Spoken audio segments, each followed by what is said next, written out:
Out of the Detroit Lions 7th round picks, this one might be the one with the most potential. The Detroit Lions took in the 7th round a safety from Georgia, which seems like it is Dan Campbell's new school of choice. We didn't take anybody from Alabama this time. Seems like we kind of layered up from Georgia. We take safety Dan Jackson from the Georgia Bulldogs. He was actually taken in the 7th round, but some scouts had him going as early as the 5th round, if I'm not mistaken.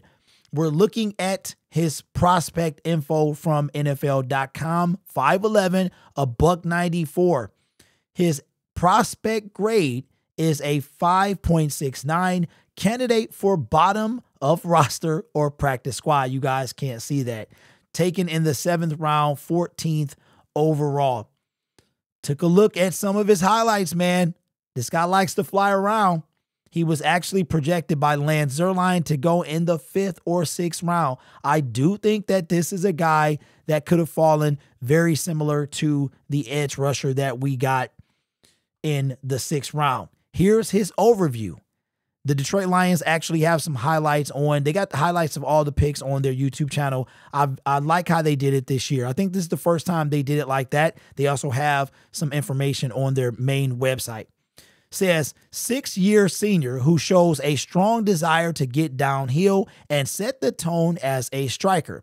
Despite his aggression, he's more effective in coverage than he is as a run defender. He's responsible to his response to route combinations is detail oriented in his coverage, but his athletic limitations appear to limit on-ball production. He lacks hand usage to keep himself clean as a run defender, which he will need to change if he wants to make the team as a backup safety and core special teams option. So not only the backup safety, but a special teams option. Now, this guy is probably going to compete for the void left by Ife Melifonwu. And I feel like he has a really good chance to make the team. I feel like that. I think there's going to be quite a few of these guys that make the team. But the way Dan Campbell and them, man, they like a certain type of player. That's for sure. We got the strengths and weaknesses. Says, showed impressive speed at Georgia's pro day, well-timed hip flips to turn and run with receivers in man coverage, makes smooth transition in ends coverage, runs through receivers in an effort to break up catches, triggers downhill to the run with fearlessness. He was flying around. It was some tackles, man. I was like, if you don't lift your head up, pursues with leverage angles to keep the run spilling wide. Now, what about those weaknesses? Let's check them out.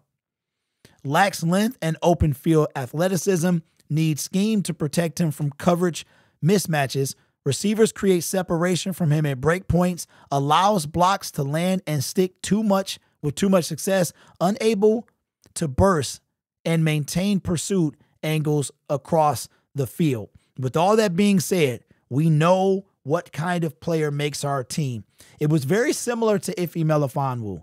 The Detroit Lions, remember, he was with us all 4 years, and he was hurt most of those years. But the first 2 years, you didn't really hear anything from Ife. It was really that 2023 season, halfway through, it was like 6 games left. He kind of came alive and was picking off everybody and came up with the NFC North clinching interception against the Minnesota Vikings. From what I've seen, just early reactions from Dan Jackson, by the way, I think this guy got a real chance to make the team. He does have a real chance to make the team, because if you are a quality special teamer, you can only go up from there when it comes to Dan Campbell. I mean, and we need a backup safety. Now, of course, he's got to compete with a few other cats as well, but we really didn't address Ife's departure, you know what I mean, as a backup safety. So we know who the 2 starters are going to be. We know that beyond a shadow of a doubt. There's undrafted free agency. I don't know. We probably would take somebody there. Then you have people that's going to be cut as the season approaches. So I don't know, man. Brad Holmes, the fact that just like very similar to the edge rusher that we took a little earlier, this guy got real potential as well to be that backup. Not going to come in and take anybody's job, but I think, and we talked about this, man. We talked about this. We have nothing but grit. You know what I'm saying? Like this is what we are.